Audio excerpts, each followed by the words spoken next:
from Profile, and today I'm extremely fortunate to have the guys from Edensong, James, Tony, TD, and Barry. So how you guys doing? Hey, thanks for having us. Yeah, great to be here. Yeah, doing fantastic. Thank you. I'm afraid. I think Tony learned some French words yesterday. Am I? Yeah, what'd you learn, Tony? Also pet la face. On se pète la face. Good. Also pet la face. Sacre bleu. All right. Edensong played last night for us at the Terra Incognita festival, second times in 7 years. First, congratulations for this amazing concert. It was really, really good, and the people were very happy to have you back. Right now, it looks like your schedule is quite busy for the next week or so. So can you tell us a little bit more about that? Yeah, so we're heading out on tour with our buddies in Imminent Sonic Destruction. It's a band out of Detroit who we've become friendly with. So yeah, the next week or so is going to be spent rocking out with them. Heading to Toronto today, then down to St. Louis, to Chicago, Detroit, Erie, Pennsylvania, and then back to New York for a hometown show. So it's going to be busy. Yeah, gonna not a lot of sleeping going on, I'm sure. Anything you want to add? And we're excited to see some friends on the road, people I've never met before. Yeah. And so very excited. That's great. You know, I know it's not always easy to resume a 15 years time frame, but from what I understand, the version 1 of Edensong is dated like 2002, and then there's the version 2.0 that is dated 2008. So can you tell us a bit about the story? So I like to jump back even further. Oh, okay. Because to these three guys, we were all friends in high school playing in a band together called Echoes of Eden. So I think especially a lot of the newer Edensong material sort of builds upon the music we were making back then. So I think in many ways, like, that incarnation of Echoes of Eden more resembles the Edensong today than the Edensong of 2002 resembles the Edensong of today, if that makes any sense. It's roundabout. And then, of course, enhanced greatly by meeting Barry over here and Stefan, who is in the car sleeping. But that's okay. We don't need It's okay. We have a beer to replace him. Right. Yes. What about the name? Where does it come from? So the original name of the very first version, the high school version of the project, was Ashes of Eden. About the most generic metal name you could come up with. And then we found out that William Shatner, Captain Kirk, had a book called Ashes of Eden, and we were so sure that we were going to be a gigantic rock band that we wanted to head off any future legal battles, and we changed it to Echoes of Eden. And then I think that when you continued it after high school, I tried to stay up with James making that music, but I got too many traffic tickets on the way to visit him in college. You wanted to pay homage to the high school version. Yeah, exactly. So I kept the Eden in the name and just did a different take on that. So yeah, Edensong. But yeah, the Eden brand has existed since we were about 13 or 14. Yeah. Which is crazy, and now we're 34-ish. Right, it's been 20 years exactly. Yeah. Pretty much. The song Beneath the Tide was written when we were all 14 years old. Yeah, that's on the Echoes of Eden Edensong EP. Your second album, your new album that was just released back in September 2016, there's a concept behind that album. So can you tell us a little bit more about that? Sure. Do you want to, Barry? I can try. Well, James, you know what, James? You're the one who had the dream. I think you need to cover this one. Way back when, I had a dream, and there was an album in my dream, and the album was titled Years in the Garden of Years. Unfortunately, it was a Dream Theater album, but I woke up and it wasn't a Dream Theater album. It was just a title. So I'm like, that's a pretty interesting title. Let's do something with this. And I had already had it in my head that I wanted to make an album about time. So I was already starting to develop songs on that theme. The first one that I wrote was In the Longest of Days, and I think that sort of hit off the whole idea of time and wanting to explore in a few different ways. So I shared that stuff first with Stefan, and we started developing some ideas together. And then I think, once we were fully formed as a band by like 2009, 2010, the same group of guys, I think we all started working on it together and really developing that concept. Anyone want to add to that? Well, it's interesting to me how long the album took to make. So I think that when I first, it was about what, 5 years, 6? 5 years from the start of recording to the end. Wow. To the end of mastering, right? So at some point, I think it really became sort of a self-fulfilling prophecy. This concept album about time taking a long time to make. And I have not a dream, but a fantasy of making a concept album about a concept album about time. Yeah. Well, now we're talking about 5 years in making the album, and I'm asking you now, like, what's one day in the studio with Edensong? Pure misery. Okay, so one day for me was just okay. What the parts. I'll talk about flute parts, but I think this is true for pretty much everybody's part, is, it wasn't just me writing the flute parts. We all sort of took our place in terms of how we do arrangements, who came up with melodies and stuff like that. So I might come in and have a flute part put in front of me written by Tony, for instance. And then it's just a matter of recording it and playing it again, and then playing it again, and then playing it until it's absolutely perfect, because James is quite the stickler and perfectionist when it comes to the album, which for this really, really paid off. I mean, the time put in there was a lot of hard. It was hard just to get to the kind of perfection that we wanted, and then James in the editing room and, trying to mix the thing was the same type of thing, because the stuff isn't complicated. There's a lot of stuff going on. You want to hear everything that's going on, so getting that perfect balance, it takes a while. Well, I'm going to make a promise. It was a no pain, no gain project. Yeah. That's all I have to say. Good. I'll promise you guys now that the next one won't be quite as brutal. I think it won't take 5 years. It will not take 5 years. I will make a promise to your listeners as well. It was really will not take that long. It was really longer than 5 years, because you were showing me this stuff. It was 8 years. When I was living in Japan in 2008, you were sending me stuff, and I was like writing a melody over something. Right. And yeah. it was just In the Longest of Days is from 2008, and so some of the other stuff, Generations, also around the same time. At least some ideas from that. Yeah. That leads me to my next question. Where do you see yourself in 10 years? Like, what's the future look like for the band? I don't know. If we could just keep on playing Quebec City, I think we'd be happy. yeah. I don't know. Life is an open book. It's very hard to say where we're going to be. Everyone has so many, lives going in different directions, different responsibilities, complicating factors. I hope that we can all continue to make music together. I think we all hope that we could continue to make music together.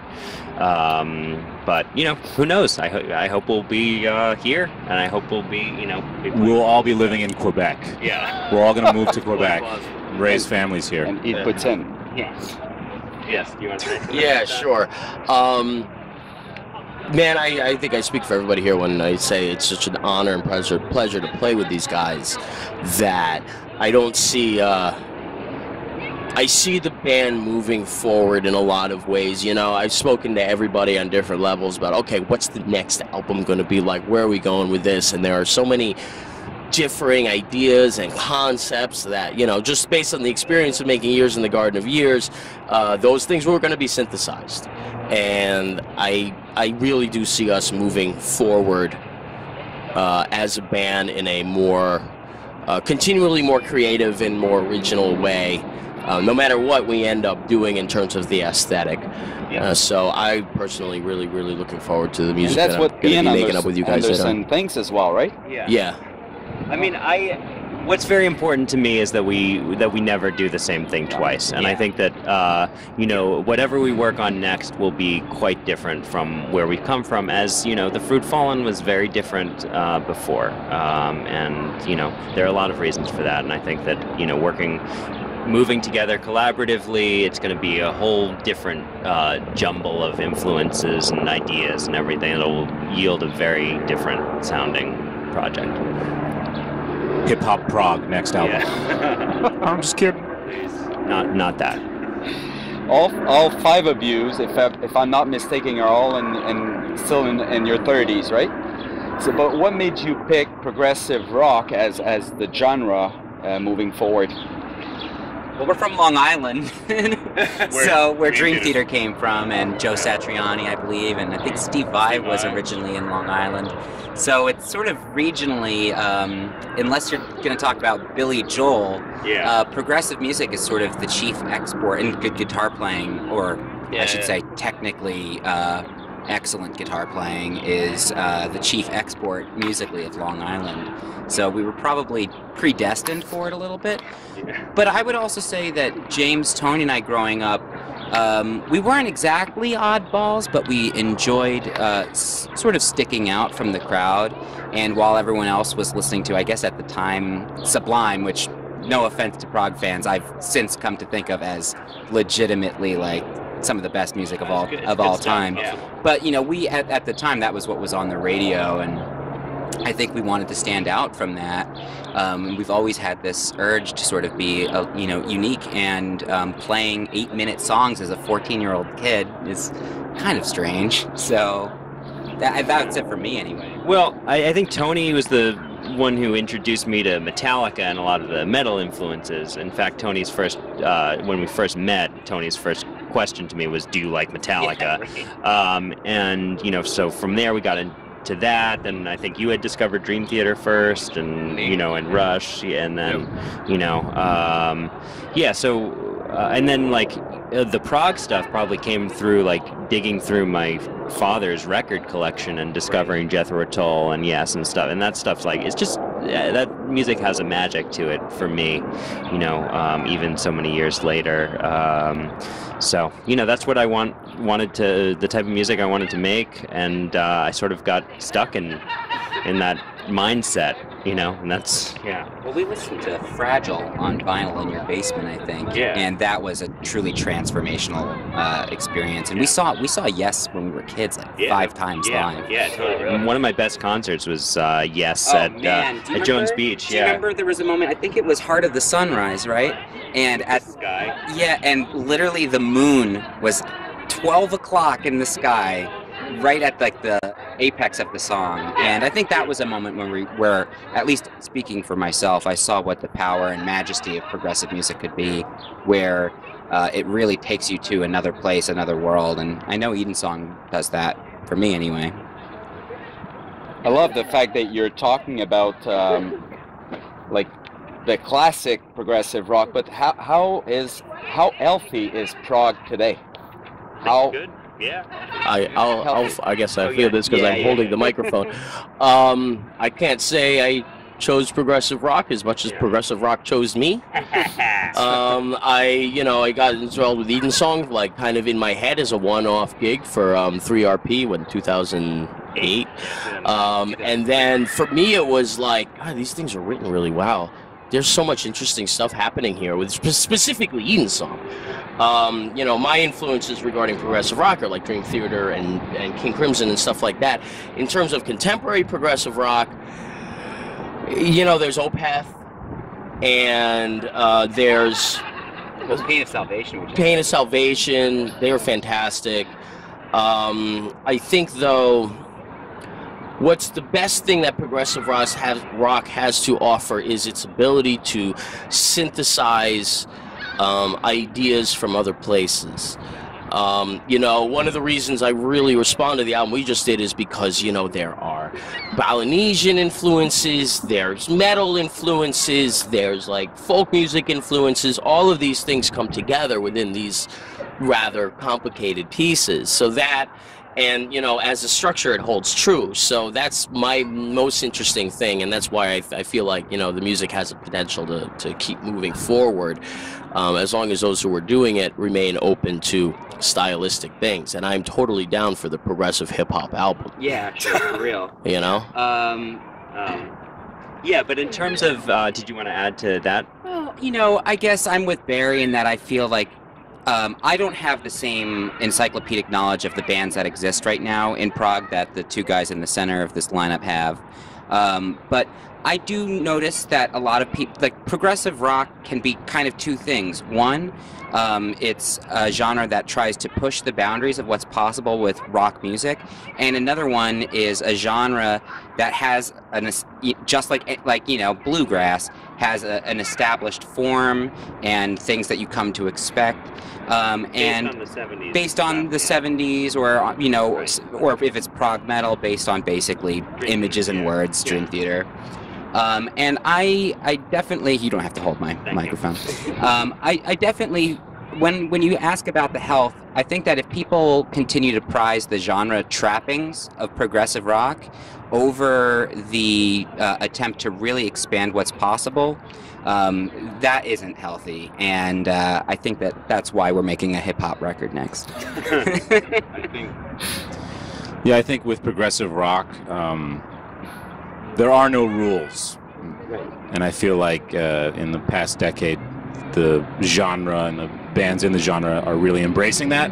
There are no rules. We can do anything we want. Definitely. And I think, and for that reason, like, to put you know, an uplifting spin on that, I think it is a very healthy time for progressive music, in that there are, I think the audience is truly appreciating bands that are going out there and making something new, and there is a lot of this new synthesis. There are bands like, you know, Bent Knee, who are doing something truly original, you know, Thank You Scientist, you know, and getting a big response doing stuff like that, and synthesizing stuff in new ways that it's, you know, great, and just the mode of distributing music, being able to get it directly out to the fans is game changing. So maybe there aren't the same type of big bands that there once were, but it's easier to be making very creative music and music outside the mainstream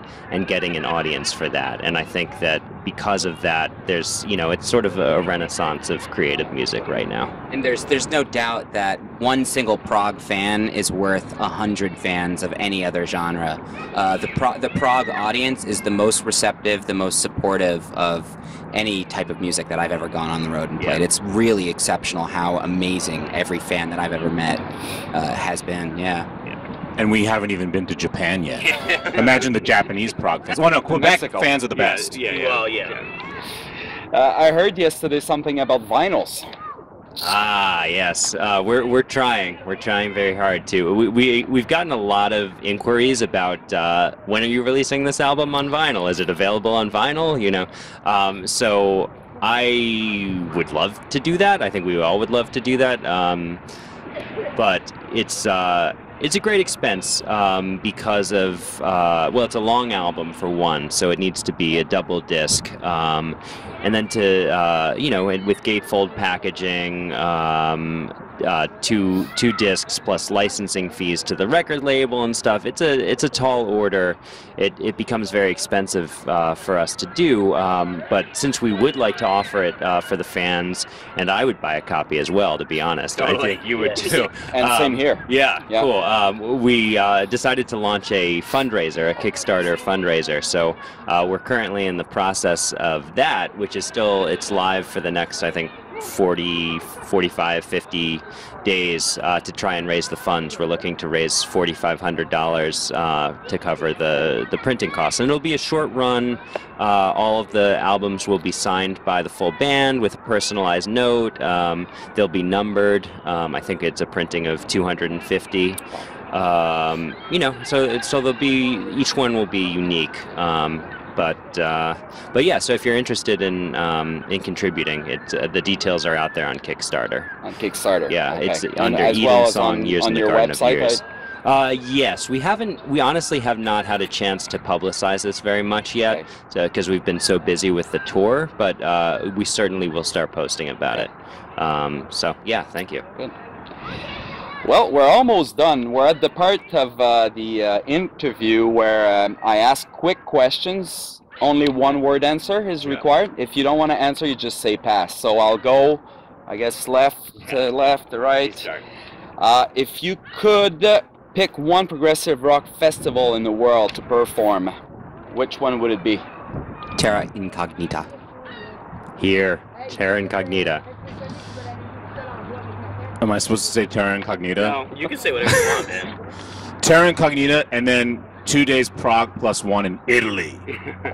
You know that one, right? Yes. Yeah. Yes. Octavia Brown, I love you.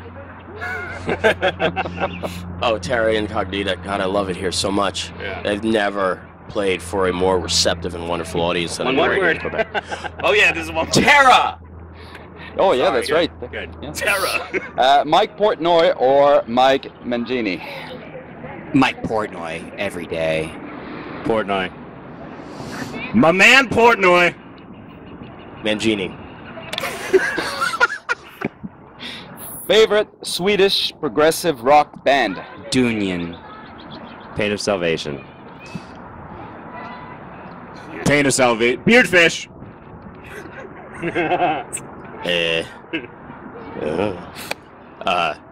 Dunion. I like that one. The best looking album cover of all time? Tales from the Topographic Ocean. That's not mine, but whatever you think. I don't know. I like the furry guys on Years in the Garden of Years. Good answer. Dookie. Violent Femmes, first record. Michael Jackson, Bowie, or Prince? Okay. Are you going? Bowie. Michael Jackson. MJ. MJ all the way. And the last one. Now that the New York Rangers are out of the playoffs, who will win the Stanley Cup? The Mets. Pass. Buffalo Bills. I mean the Islanders. Are they out? Islanders, yeah, they're out. The Devil Fruits. I mean who's the Detroit Red Wings. I think TD Howers has got it this year. TD. Well, that's it, guys. There is a love story between Edensong and Quebec City for sure. So thank you very much for playing on Terra Incognita again for the second time in 7 years. And Profile wishes you the best luck in success. Thank you so much. Profile. Yeah, thank you. Great to do. Cheers, guys. Thank you.